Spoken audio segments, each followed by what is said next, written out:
আপনারা দেখছেন বিভিন্ন সময় কফিন মিছিলের আয়োজন করা হতো, মশাল মিছিলের আয়োজন করা হতো। এই ক্ষেত্রে আমাদের কাছে সহযোগিতা চাওয়া হতো।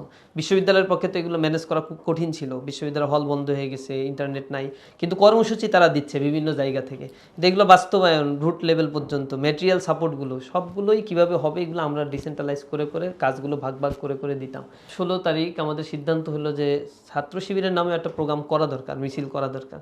কারণ আমরা তো আমাদের সিদ্ধান্ত নিয়েছি এখানে ছাত্র শিবির ওপেনলি যদি এই মিছিলগুলোতে নেতৃত্ব দেয় বা সামনে আসে, শেখ হাসিনা বলবে এটা ছাত্র শিবির চালাচ্ছে এবং সাধারণ ছাত্রের উপরে ক্র্যাকডাউন চালাবে, এর আগে যেটা করছে, এবং গ্রেপ্তার করে নিয়ে ছাত্র শিবির ট্যাগ দিয়ে তাদেরকে জুলুম নির্যাতন প্রচণ্ড রকমের করবে। এই কারণে আমাদের সিদ্ধান্ত ছিল যে প্রতিটা জায়গায় বৈষম্য বিরোধী ছাত্র আন্দোলনের ব্যানারেই আন্দোলন করতে হবে এবং কোনোভাবেই কোনো দলীয় পরিচয়ের ঊর্ধ্বে উঠে এই কার্যক্রমগুলো পরিচালনা করতে হবে।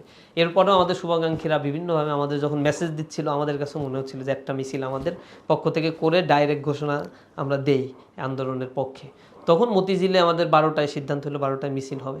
তাৎক্ষণিক আমরা 9টার দিকে সবাইকে দাওয়াতি কাজ করি, 12টায় মিছিল এসে জড়ো হয়। সাংবাদিকরা আপনারা হয়তো সেখানে ছিলেন। ওই সময় স্টার্টিংয়ের জায়গায় দেখেছেন যে শত শত পুলিশ অবস্থান করছে এবং রীতিমতো এর আগের দিন পুলিশ ফায়ারিং করছে, হত্যাকাণ্ড ঘটাচ্ছে।